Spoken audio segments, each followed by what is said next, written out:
Welcome to the Moon Baby Magic Podcast, a space to honor women's rites of passage stories. From menarche to menopause, the initiations of womanhood all live within our wombs. We are here to reclaim the sacredness of all of them. I'm your host, Natalie Elliott, birth keeper and women's coach specializing in womb wellness and hormonal healing. Ready for slow and sacred storytelling? Let's dive in.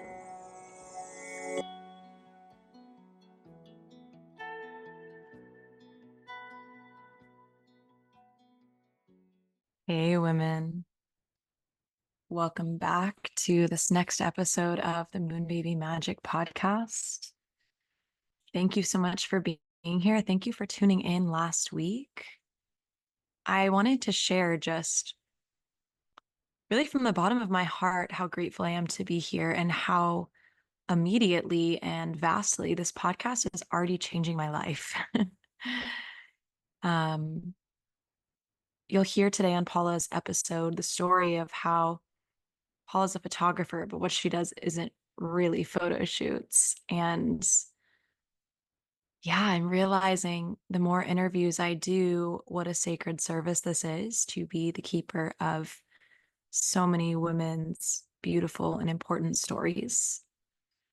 And that what we're doing here is really ceremony. And really, it is transmuting shame into self-love and self-acceptance and power. Because just by sharing these stories, just by speaking them out loud, that is the transmutation of shame. It's saying, this is my story and I'm sharing it. And the women who have been coming on are so courageous and so open-hearted. And it's really been such an honor to witness them. So yeah, I've changed the way that I hold the container for this space a little bit by, as a suggestion from Kate Oakley, who was on the first episode, creating an altar for the podcast, which is helping me hold the space by rooting the women in with a little bit of an embodiment practice, and by closing the container with just reminding the women to take a few moments to come back to themselves in real time, because we are really jumping into a lot of different timelines in this podcast. So, how all of this relates to you as the listener, I am asking for your presence during these episodes as well, to also be holding these women's stories tenderly in your heart, as well as when it's finished, to give yourself some time to integrate the depth in which we just traveled together. So thank you. Thank you for being here. Thank you for listening to these stories. And yeah, get ready for a really rich conversation between Paula and I. So Paula, to me, is someone who truly embodies the divine feminine. The story that Paula and I have is really all tied together in the theme of learning to truly nourish yourself and also to truly trust yourself, even if what you're doing isn't what you think you're supposed to do based on the boxes that maybe you've put yourself in. This conversation is full of womb mysteries, ways to be in right relationship with womanhood and honor your womb and your blood. It's Paula's story of womb awakening, and we share a lot of womb codes in here. So yeah, tune in for this magical story of Paula's life and this beautiful conversation we have full of self-nourishment and the womb mysteries. Enjoy. Okay, welcome, Paula. I'm so excited you're here.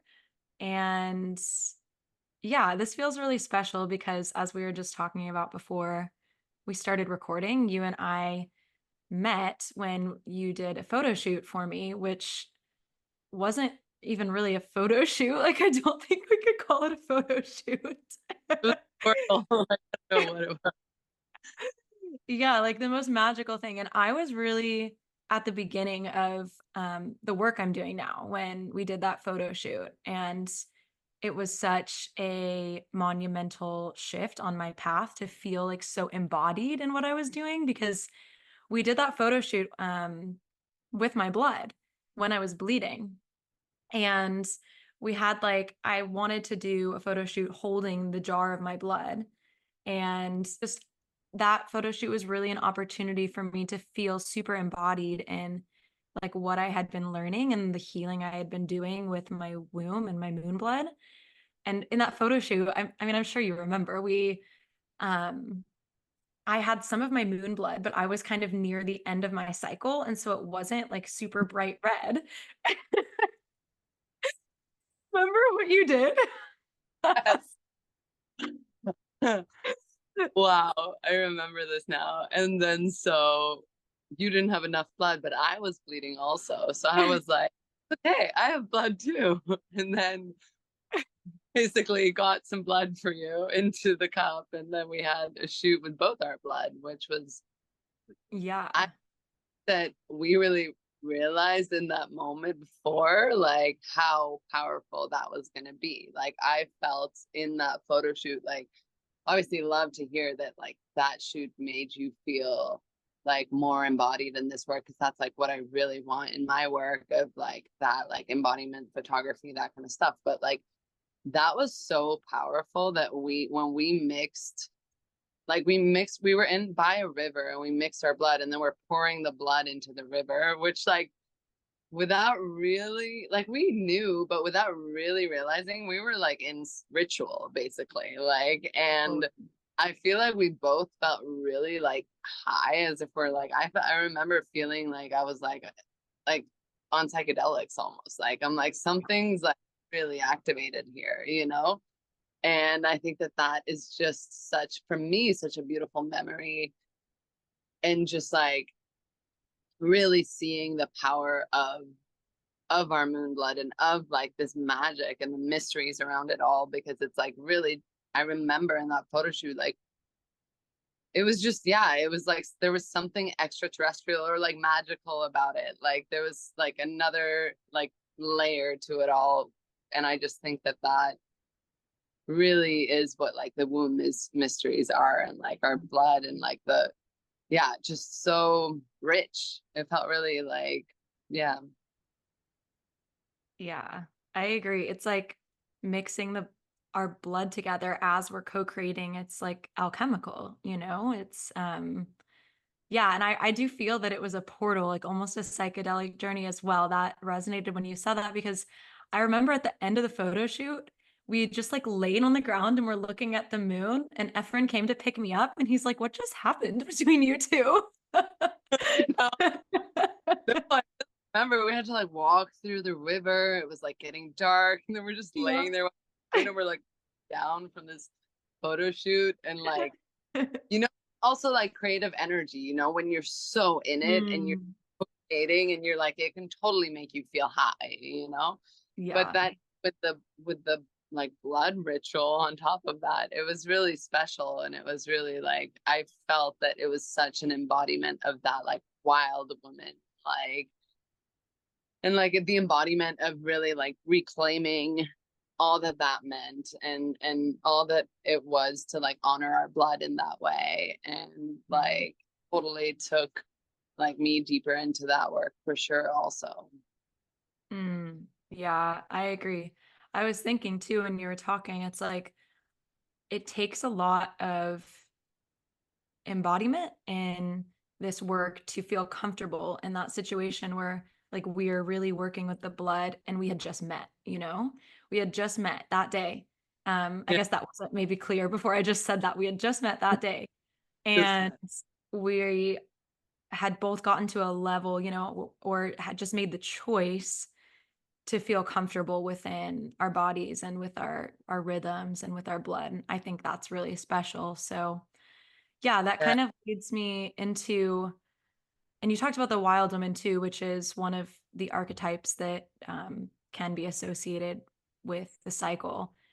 The others are the maiden, the mother, then the wild woman or the sorceress, and then the crone. So yeah, if you want to share which one of those you feel like you're in your life right now, and then we'll get deeper. Yeah.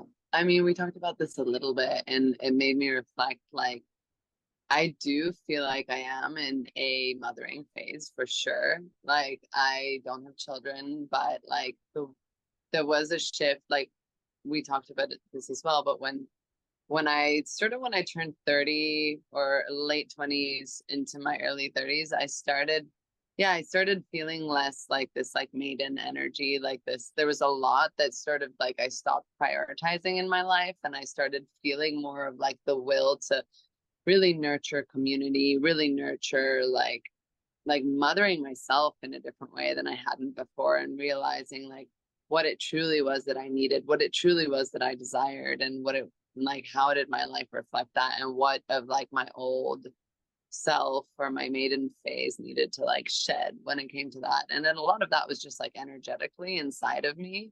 Um, but also shifts in like how I take care of myself, how I nourish myself, what I eat, what I like spend my time on, what I don't spend my time on, like those kind of things for sure.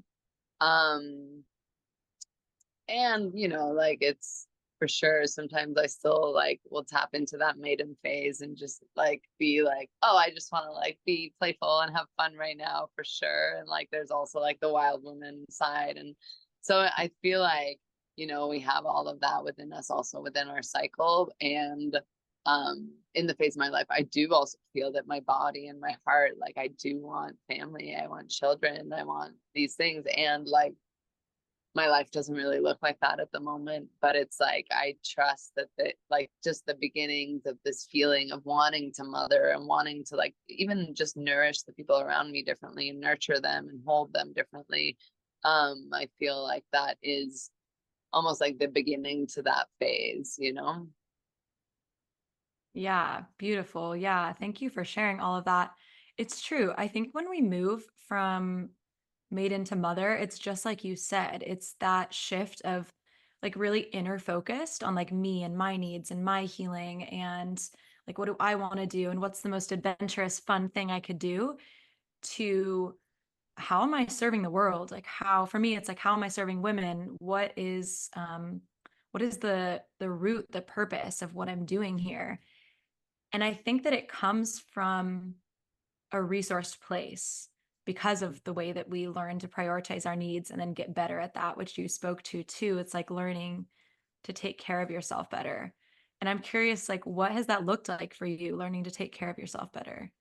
Well, it's really interesting how you say it because it's like when it comes to my work in the world and like serving and like working with women, like I feel like I've been in that phase even when I was in my like all my 20s, I was very much in that phase of working with women in photography and like knowing my place, knowing my service, knowing like how deeply I wanted to serve like the divine feminine basically. And I was doing that from not a very nourished place. I was burning out all the time. I was like all the time just like trying to overgive and then like book in too much. And I feel like I wasn't really filling up my cup in order to be able to hold that kind of work because it's a lot to hold that kind of work. Like so much can come up in like shoots and I go very deep in my photo shoots, clearly mixing blood in the river. No. Yes. But, um but I feel like that's what's really changed. Like I feel like I now don't take on too much. I know my rhythms. I listen to my body so deeply into my nervous system and I feed myself really well. I always make sure to have like really good food and I always make sure to like same with relationships, like making sure all my relationships are very reciprocal, that I'm not pouring too much into somewhere where I'm not receiving that energy back and just like and really spacing things out a lot and not being afraid to like say that or communicate that or say no. Or if I'm working and then I realize I have something booked in and my moon is coming, then I do really honor that space where it's like I don't really want to be working when I'm on my moon. Like I really um like yeah, space things out in a way where I make sure that I get the rest and the nourishment that I need, and also realizing that I need a lot more rest than I used to think I did. And I'm okay with that. Like, I don't need to compete with how anyone else needs to work or live in this life. You know, it's like, this is what I need. Like, I know if I do something, like I'll need significant amount of rest afterwards, and I'll need to like recharge and, you know, whatever it is really. And so that's really been huge to like really honor and like own that, you know. Yeah, that's beautiful. It's really incredible the shifts that we make when it's almost just like when we start getting in tune with our bodies Mhm. and actually listening to what they're speaking to us. Totally. Yeah. And I was kind of unfortunately forced to listen to my body so much deeper because I had a head injury where my nervous system just got really upset. Mm. And where I had to listen so much deeper, otherwise I would get migraines and like all these things. So that's something I've been working with like for the past few years. And but it's honestly been a superpower also, because it's like I do feel hypersensitive, but to so many things, but that sensitivity was already there. It was just that now I'm really listening to it. And it's like Mhm. when I can listen so deeply to it because I have to, it's like it honors like all the other areas of my body as well. You know, it honors myself as a whole, you know. Yeah, that's amazing. Yeah, it's so interesting, like what these sort of challenging experiences in our life, I can relate in my own way, like what they initiate us into. Totally. Yeah, I'm 100%. curious, like I know, I mean, you have always um come off as someone who's in tune with your body to me and someone who, is embodied in the rhythms of your cycle. So one thing that I really like to ask is, what was your first bleed? Like we call that menarche, a girl's first bleed. And in Chinese medicine, that's one of the three golden opportunities. So it's birth and postpartum and menopause. And so menarche, our first bleed, is really an opportunity to either establish health or do the opposite, is what is said. And a lot of us as girls, I should say girls in sort of the Western worlds is maybe how I would phrase it, but probably a lot of the world as well, like aren't necessarily initiated into menarche, into womanhood in an intact and supportive way. So, yeah, if you remember that time, and it doesn't have to be the literal first bleed, but like that first year, what was that like for you? I do remember my first bleed. I don't really remember that first year, like, or exactly when it happened. I would say I was maybe around like 13 or something like that. I remember we were on a ski trip with my family and we were on our way to this mountain to go ski. And I remember just like having a really bad stomach ache and being like, wow, why is this so painful? Like, what's going on? Like, I was just in so much pain. Obviously, I was having menstrual cramps, like, but I had no idea. Like, and I was just in so much pain and kept complaining. And then whatever, we went skiing. And then I remember going to the bathroom at like the ski resort place or whatever that was like.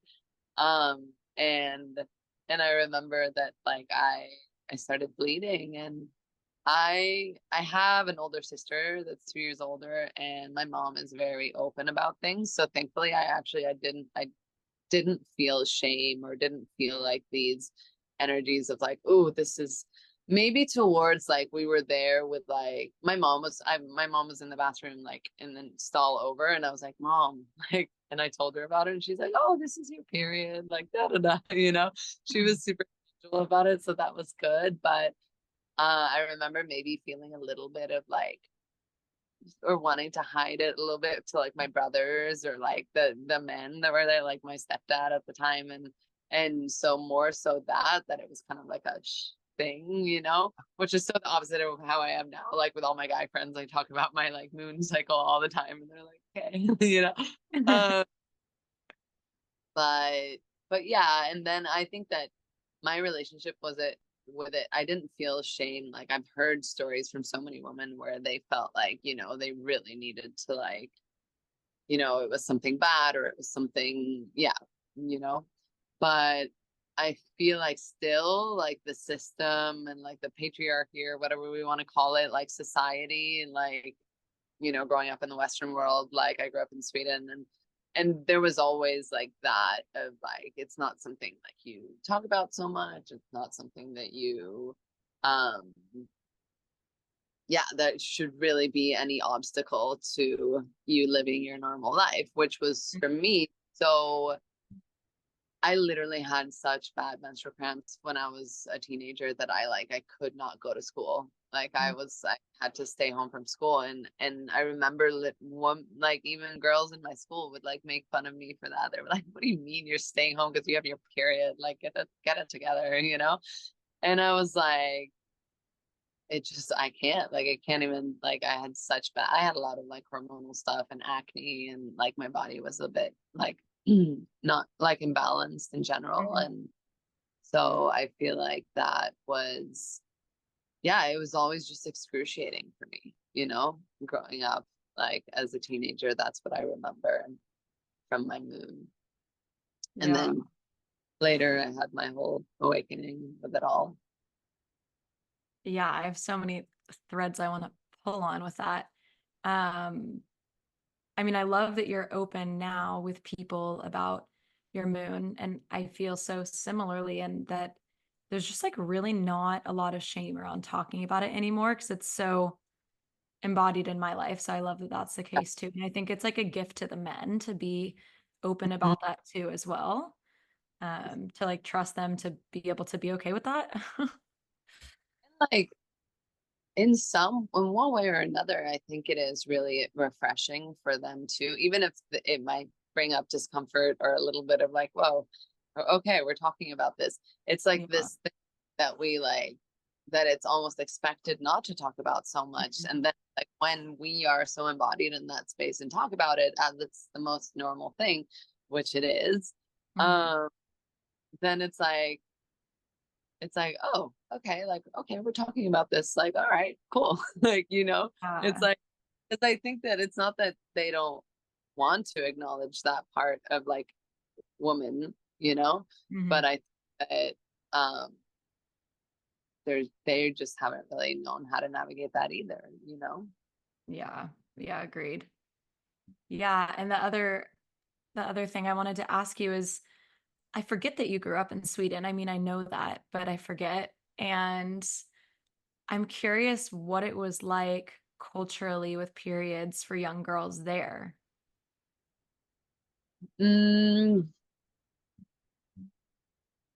I mean, I don't feel like I've heard stories from people from women from the States that have stories that are really like there's just so much shame and so much like things that their mother said to them that was like and just like things that really made them feel disgusting and that kind of stuff. Like I feel like in general Sweden is very open about like the culture is very open. It's very like equality, da da da da da. It's very open about like the conversation around like sex and like it's not like very religious dominant the country either. So it's very like kind of open-minded in that sense. So I think that like there isn't maybe as much like shame and that kind of stuff, but at the same time, it's still like, everyone's advised to go on birth control and everyone's.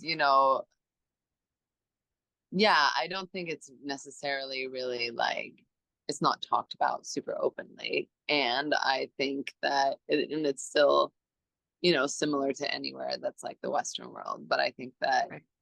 maybe a little more open, maybe a little more like to just have conversations about it.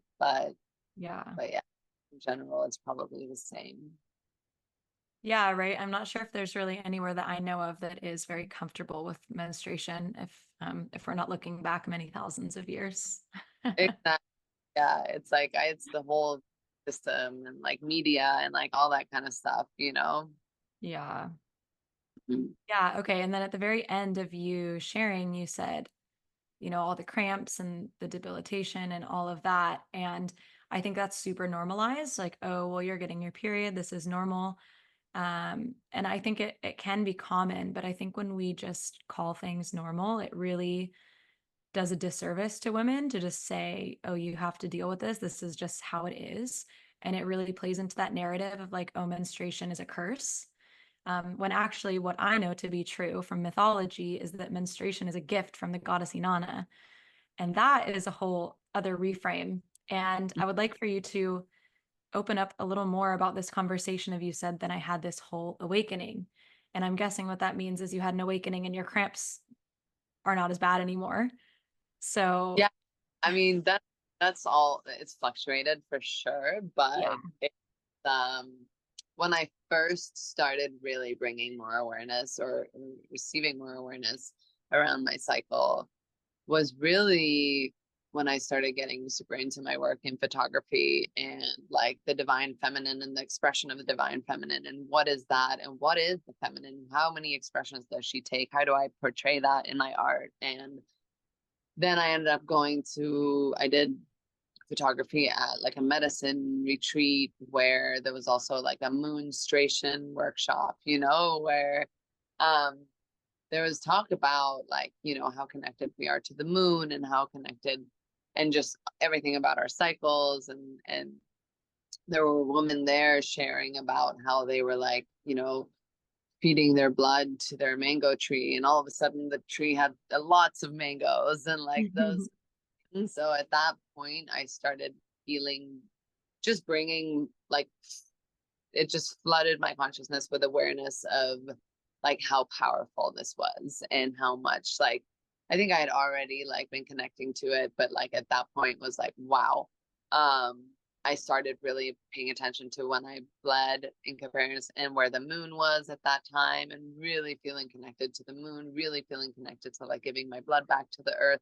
And during that time when I was feeling so connected to my moon in that way, like I remember just, yeah, less cramps, like less, like just feeling so almost that photo shoot high that we talked about, when I would Yeah. bleed, like, so I would feel like I was almost on psychedelics and I was like, I would make an effort. I would like go outside, give my blood to the earth and like stand under the moon and like say a little prayer and like just really connect to that part of me. And I felt just in general in my life in that time, I felt very powerful and I felt very like in tune with myself and with my body. And I think that that was a part of, yeah, just like me being in my fuller embodiment of self, and definitely my hormones felt more balanced, like a lot of things. And then, that cramps wise, like I still get cramps, not as bad, but it fluctuates a little bit. Like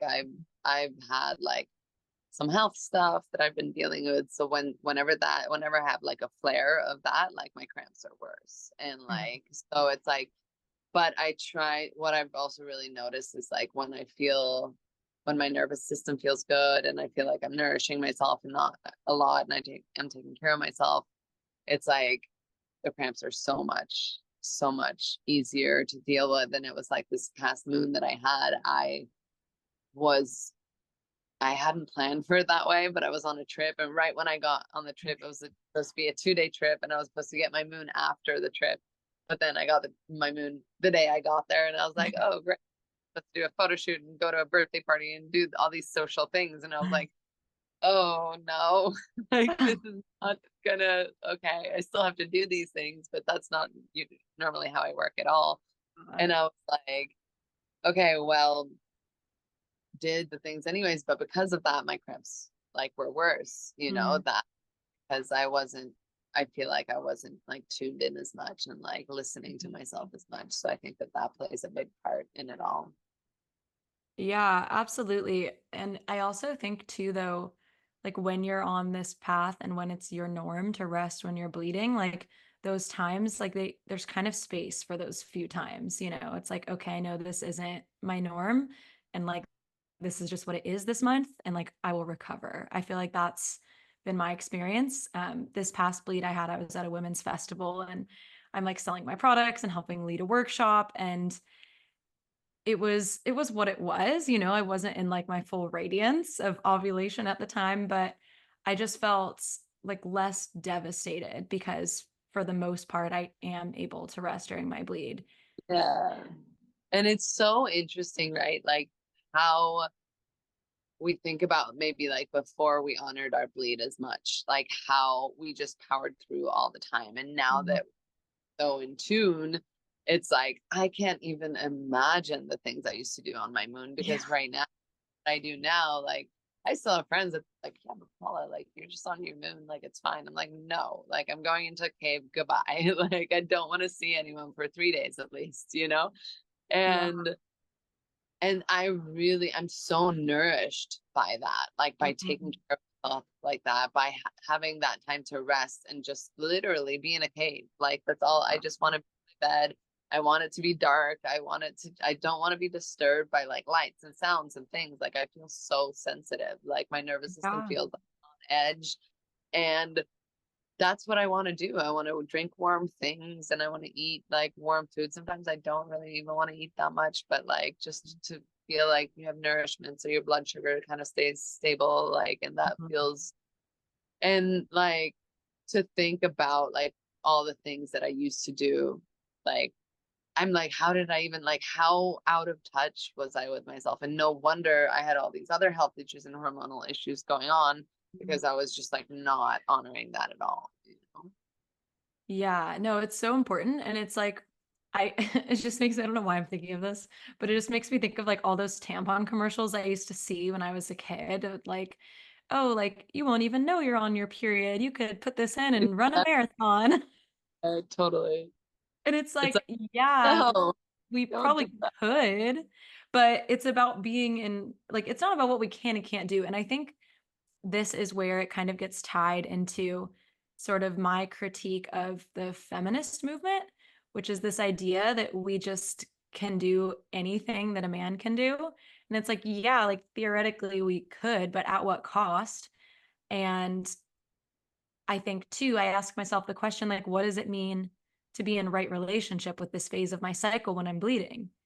And honoring and being in right relationship with each phase because the energy comes back to you. Like that's the whole trick in it all. That's the magic is the energy comes back. Exactly. And I think that something that's also so interesting to reflect on is like when we have this idea of like, okay, when I'm on my moon, I need to rest. And when we try to follow our cycles like that. And it's like what you're saying, those times where we can't honor that, or it's like, okay, well, how can I tune into like the bigger picture of my life right now? And it's like I have been taking care of myself. I have been nourishing myself. How can I trust that my body will hold me? Because I think sometimes we can get too fixed in like, okay, I've learned all these things. Like these are my cycles, these are my 4 phases, these are my like little rules I go by or guidelines that I go by in these phases to take care of myself. But it's like,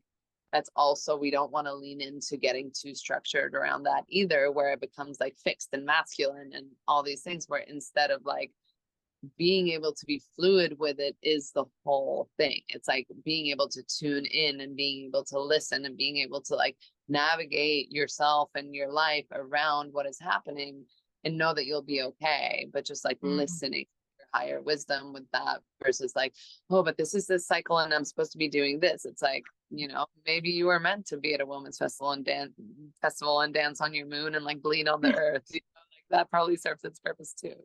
Totally. Totally. I love that. And I mean, that's even just such medicine for me. I'm not super into astrology, but I always say like I can be very stubborn. I have a Virgo rising and a Capricorn moon.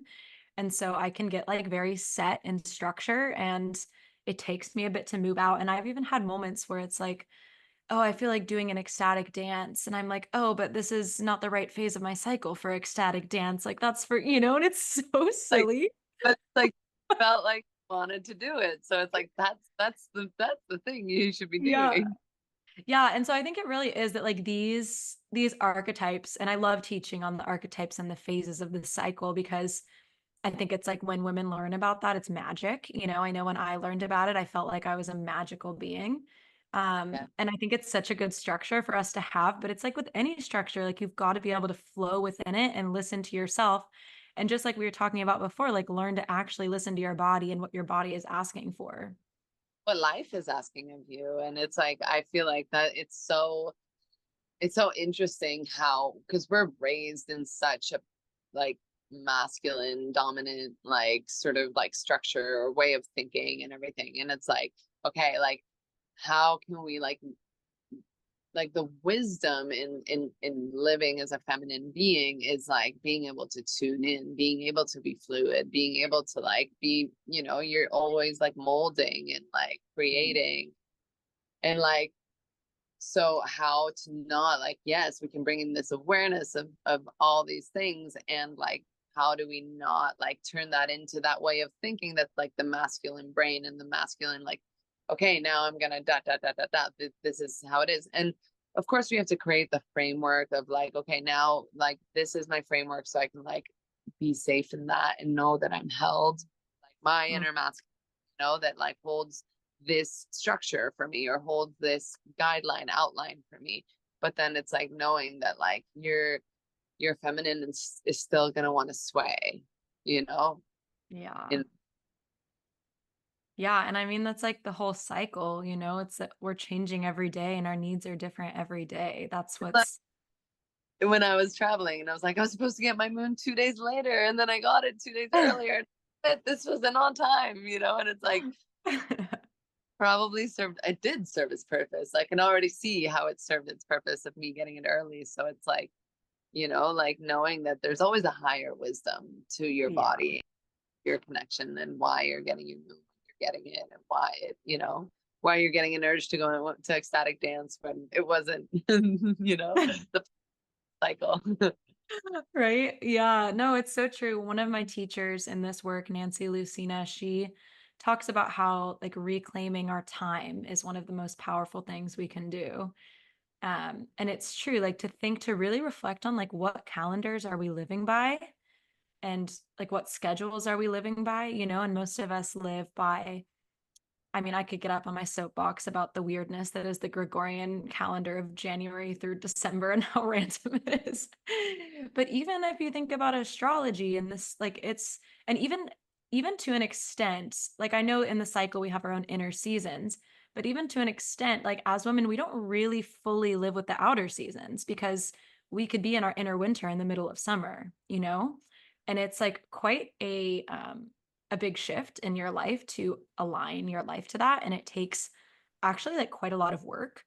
Um, Yeah. yeah. So yeah, I just think that's such an interesting thing to reflect on is reclaiming our time. And it goes along with what you said about, you know, that we live in this masculine overculture.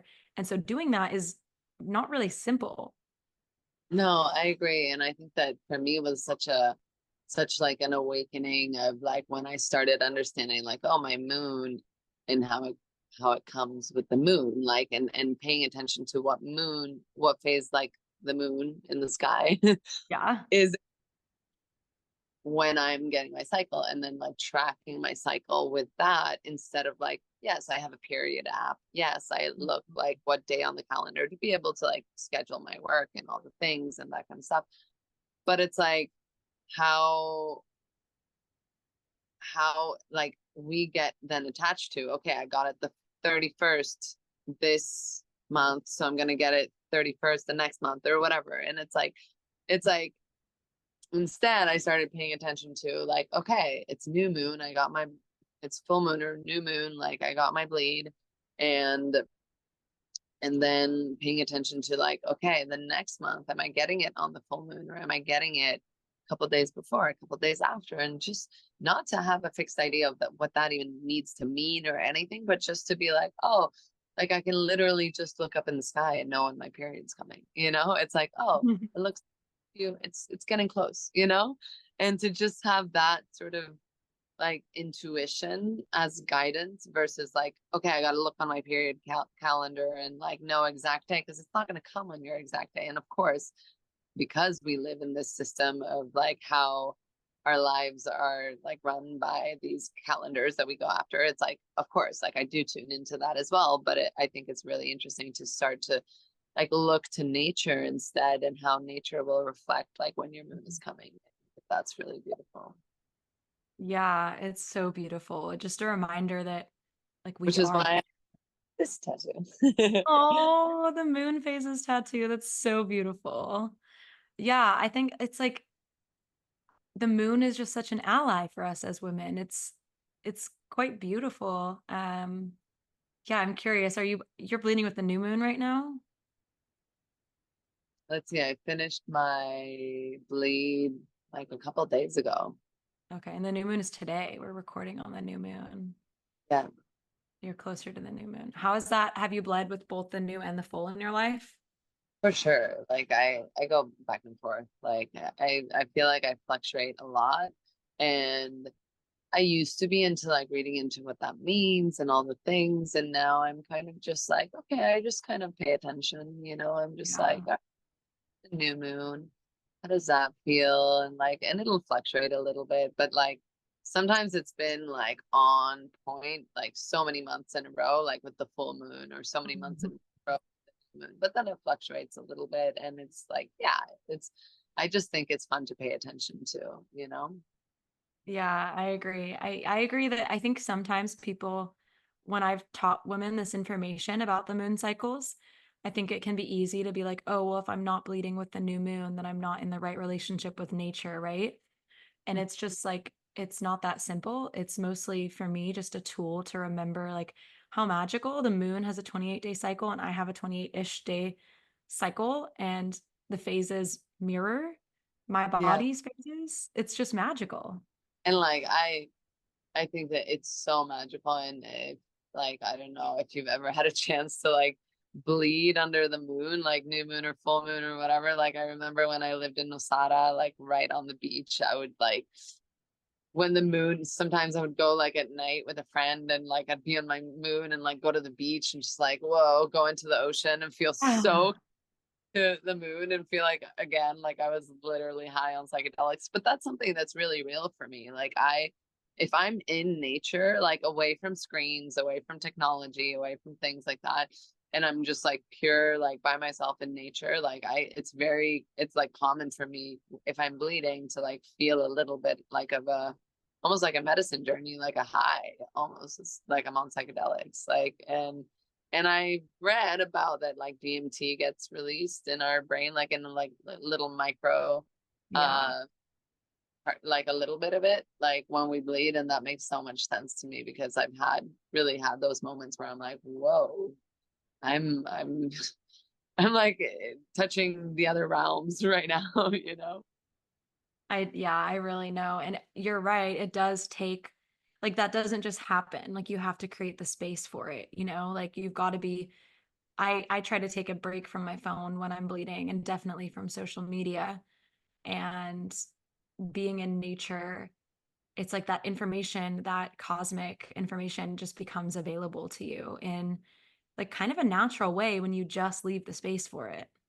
Exactly. Like it's there. And I think that that's something that's so powerful for women to know, like that it's like it's right there, like all of this wisdom, all of this like these mysteries that our womb holds, and like so much information, and that we can really access that. But it is about creating the space for it. And but then imagine, the woman in the corporate world, like working a job, and like how how to access that energy. Like you can't, because if you're just constantly like in that constricted sort of like denying your cycle, denying what's going on, and or just trying to get by and get it over with kind of thing, then it's like just like knowing what's available, that it's right there. Like I never ever ever in my life could have like imagined that that was the power I would feel when I was like on my bleed.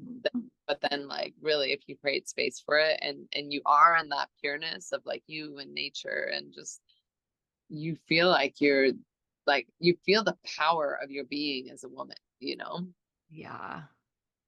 Yeah. I also feel like when I'm bleeding, I just feel so grounded. It's like such an interesting sensation of like I'm so open to the cosmos, and yet I am like of the earth.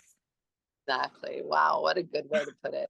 100%. Like I feel that. And it's like, which is why it's like for me it's very hard to have like outside input, like when too many conversations or my phone or like all the things when I'm on my, it's like, it's such a time to process something so much bigger. It feels Yeah. like there's like a cosmic connection. You feel so connected to the earth and to your body and to your darkness and to your light and to your, it's Mhm. much going on, you know? Yeah, I don't even really like reading when I'm bleeding, and that's usually like a restorative activity for me, but it feels like okay, I can't take any information in right now. Yeah, because I'm having very deep processing, you know, and Yeah. it, you know, it's a death, you know, it's full on like death and rebirth, I feel. And it's like, how can I just like let myself just like succumb to this like death shedding and just like be in that portal, you know? And the more Yeah. space we create for that, the more like wisdom I feel like comes through. Yeah. Yeah, I would love for you to just speak a little bit because I think a lot of women hear this when they're kind of new to this journey, like, oh, you should rest when you're bleeding. And it's kind of like, okay, how? Like, well, what do I do? So if you're open to it, I'd love to just hear like what is a day in your life when you're bleeding? Um, it's very slow, very just like I sleep a lot. Like sometimes if I have cramps, like I'll just really try to rest and sleep. I feel like when I feel like I'm nurturing myself the most when I'm on my bleed is when I'm really just like resting and sleeping and not really talking to people, not really like, especially the first 2 days, it just feels like if I get up and walk around and do stuff and whatever, like my body doesn't want that. Like I need to just be like Mhm. stillness and resting. And I could be like reading or journaling or like something like that, but maybe like a lot of the time I really just want to rest and I just want to be in that state of like I'm feeling this right now, you know? And it's like, and so the first 2 days, I'll spend a lot of it in bed, to be honest. I'll get up and I'll like maybe make some food for myself, maybe make cacao, maybe make some tea, maybe, you know, and then I'll just like really lay around and like be, and maybe I'll go outside, maybe I'll go into nature, like stretch, like, but just really like solo nourishing activities, you know, and Mhm. not too much. I do free bleed, so I like to be like close to a bathroom, like where, because Mhm. I prefer just, yeah, like, you know, when I feel my blood coming, just being able to like go to the bathroom and release. And I feel like that's also something that's come with like I don't, it's very interesting how I almost feel like I can like control the flow. Like I don't feel like I like Mhm. bleed in my pants all over, you know, anymore. Like I feel like Yeah. I kind of feel when it's coming and I just like go to the bathroom and then I bleed and it comes out, you know. Yeah, okay, that's amazing to me. I haven't gotten to that level yet. But I have heard this that when women free bleed for a long enough time and are consistent about it, they can just kind of feel when it's time to release. Yeah, I'm there for sure. Like I feel it, which is why it's so challenging if I'm like out and doing stuff and whatever, because I'm like, I don't want to be doing that. Like I want to be able to just like be in my restful space and just like, oh, now I have to go release, you know, Yeah. and that's really beautiful for me to be so in tune with it like that because it also brings, it's not as hard when you can just do it like that. It doesn't, you know, because it's not fun when like you feel like, oh, there's like blood in my pants and there are things I have to deal with down there and it's all like, but when it can just be so easeful for me, like that feels really good when I can just like, all right, I'm resting, then I'm going to the bathroom and I'm resting and like, you know, just like creating a little space for yourself to have that like moon cave, you know? Totally. Yeah. Yeah. Do you have like certain rituals that you do when you're bleeding? Anything like that? I mean, I used to be more like that. I used to be like really like I would collect my blood and I would give it to my plants and I would have a little ritual around that and I would like, you know, say my intentions and all the things. And I think that that was like when I was, you know, really connecting with it in the beginning and really like almost obsessed with it, you know, which was Mhm. beautiful. That Yeah. a very sacred relationship with it. And I feel like now I'm not as, maybe not as intentional about it, maybe not as like, I don't know, like now I kind of just like, if I feel it, like I'll do it. Like if I Mhm. feel like anything coming through, or if I feel like I need to write, or if I feel like I need to create a space, or I need to give my blood back to the earth if I'm looking for that connection, or if I'm like, sometimes I really just want to, sometimes I really want to just go into nature. And like here in Costa Rica, obviously, like I say to my friends, I'm like, I just want to go bleed in a river, you know, Yeah. like I'm just in a river so I can bleed, lay there and bleed in it, you know. Yes. Water feels good to me when I'm on my moon, so like ocean or river, but really being close to nature and being able to be outside feels really good. And with my like feet on the earth and like just having that connection where like it regulates your nervous system and all the things. But yeah, I wouldn't say that I have any like structured, like this is what I do every time I'm on my moon. It's very much just a tuning in to what like urges or what like what comes. And sometimes that is just like staying in bed my whole period. Sometimes it is like, yeah, it really fluctuates. No, I love that. It's more on that theme that you've had that we've been chatting about of just like listening to what arises moment to moment. Yeah.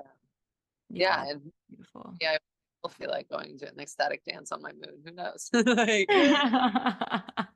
or that if that comes up, you know, it's like, but that's really it. It's like I think it's about the real wisdom of it all is just learning to really tune in and learning what you need and what your body is asking for, and not making that wrong or outside of the rules that you've made for yourself, you know. Yeah, it's so true, right? Because we can put ourselves in another box by trying to get out of the box we were in before. And oh, I've made this box so that now I'm so feminine and I'm honoring my femininity, like, but now you're in another box, and now are you?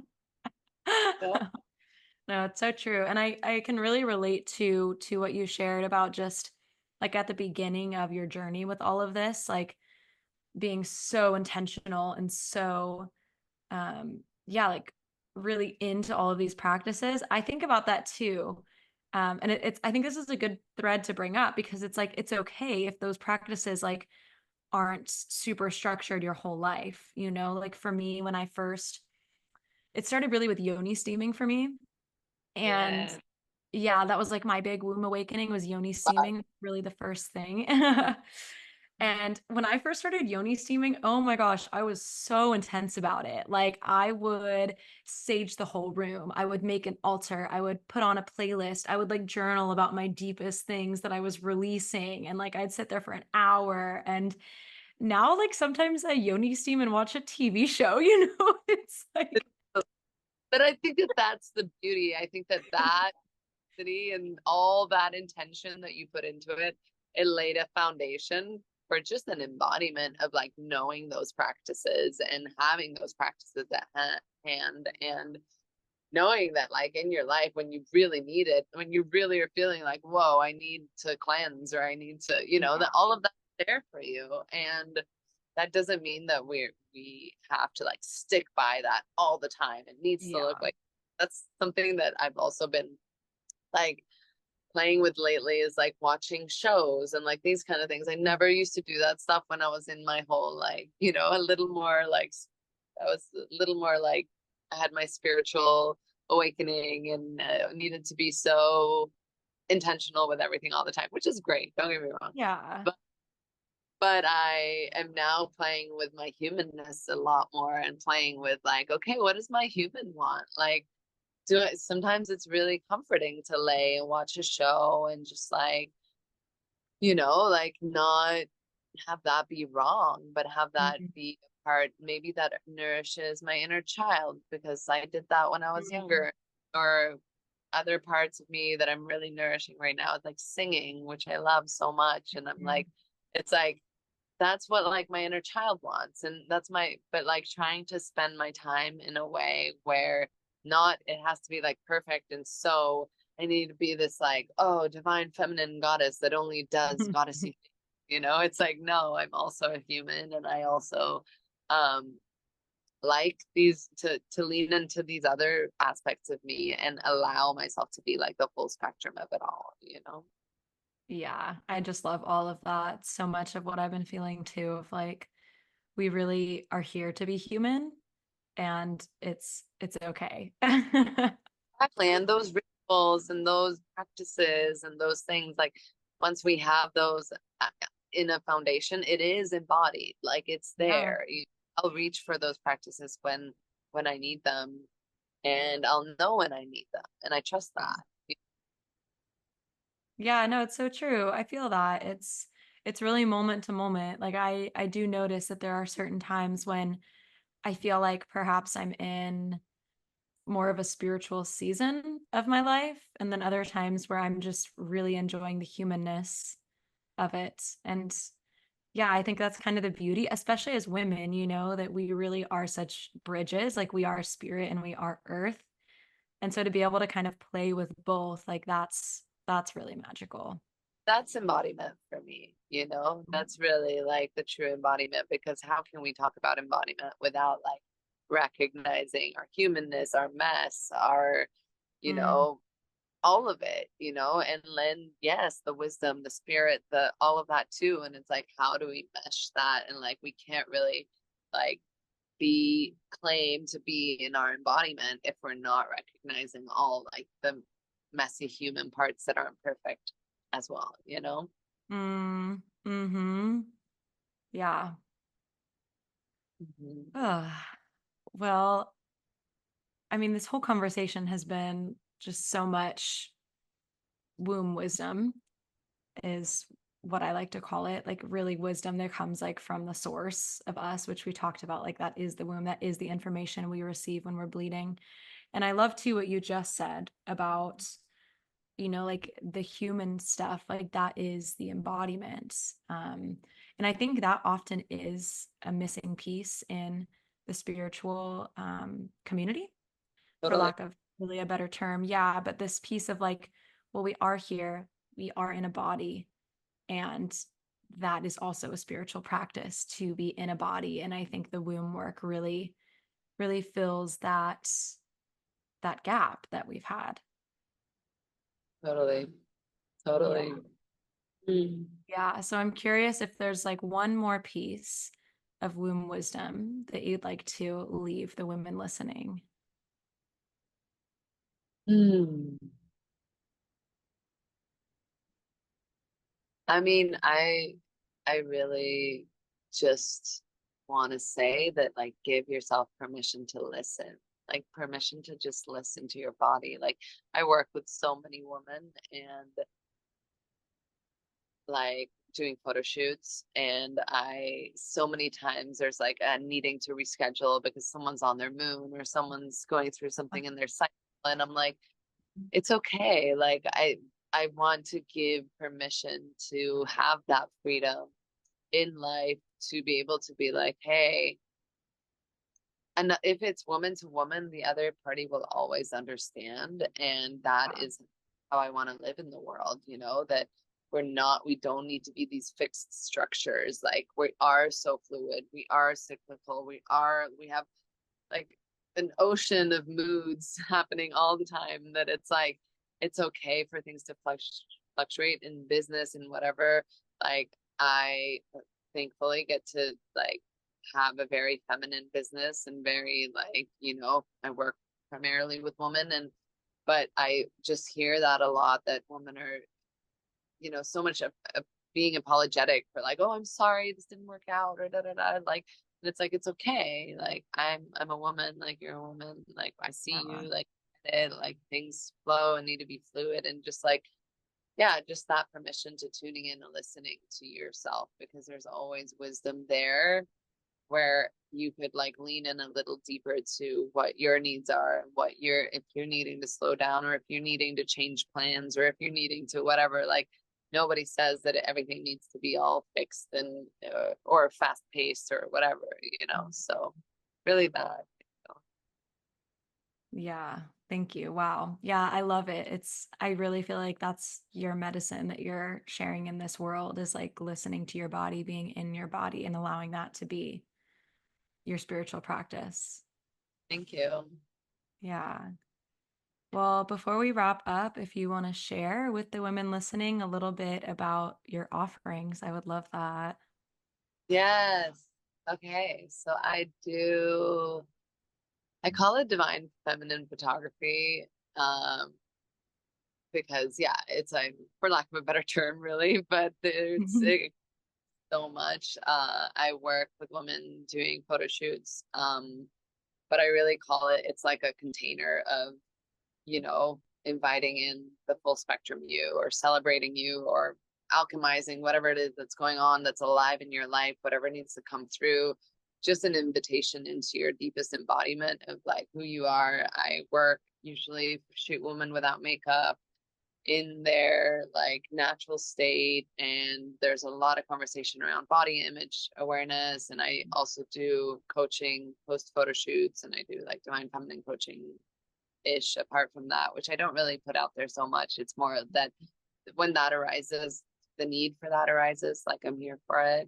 Yeah. And yeah, these photo shoots have taught me so much, and they are truly portals of, which I don't love using the word portals because like sometimes it really explains what it is, but it can be misinterpreted into other things. But um really truly just a space to come and be exactly who you are and celebrate even your flaws. Like sometimes like triggers will come up, and I always say like this is the invitation to love yourself deeper, and it is just like an invitation to even love and capture and celebrate those parts of you that you don't want seen, Mhm. because I really want to capture your essence and your truth and your soul and your message and whatever it is that's coming through and that's alive for you. And it's not really about the photos and the photo shoot.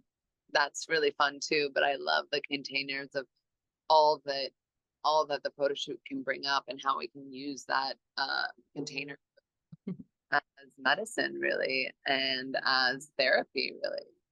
Mhm. um and that's been something that's really just, it's what my work has turned into. It was nothing I ever like set out to do. It just that it keeps expanding into deeper and deeper spaces, and I'm really grateful for that, to be able to just witness different shades and colors of the feminine in that way, and get to capture that and mirror that back to you. And yeah, it's really beautiful. I feel very grateful. Yeah, thank you. I mean, your work in this world is so important and so really quite unique and special in the way that you are able to use the medium of photography to support women blossoming. That's really what it feels like to me. And I think that's so unique and so special and so important. So, yeah, just thank you for the work you're doing in the world. I know it's really been impactful for me. And yeah, let women know where they can find you, where you're located, your socials, all of that. Yeah, so my Instagram, which is Paula Simons Photography, is the place I connect the most, I think, with putting my work out there and clients and that kind of stuff. I also have a website, paulasimonsphotography.com. Um, and my emails, I think, both on my website and on my Instagram. But those are really the platforms that I use the most and connect with clients with the most. And yeah, I'm located in Costa Rica most of the time, but I do travel for work as well. Um, so yeah, I always say that like whoever, if you feel called to work with me, like then then reach out and somehow we'll make it work, because I think that the medicine reaches the people or speaks to the people that really that it's meant for. I don't market myself too much anymore. I'm really, yeah, I don't put so much effort into that because I really have a deep trust in just like, when whoever it aligns with is who I want to work with. I don't want to push for it and end up working with people who don't feel my work or get my work or are there for the right reasons. So, yeah. Yeah. Beautiful. Well, thank you so much for being here. This has been such a sweet, special, powerful conversation. Thank you so much for having me. Yeah.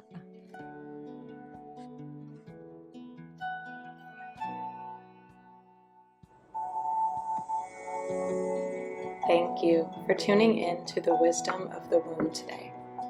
It's truly an honor to bring these stories forward, and it would mean so much to me if you'd rate and review this podcast so that it can reach even more women. If you're looking for deeper support, you can find the link to book a one-on-one virtual session in the show notes. See you next week.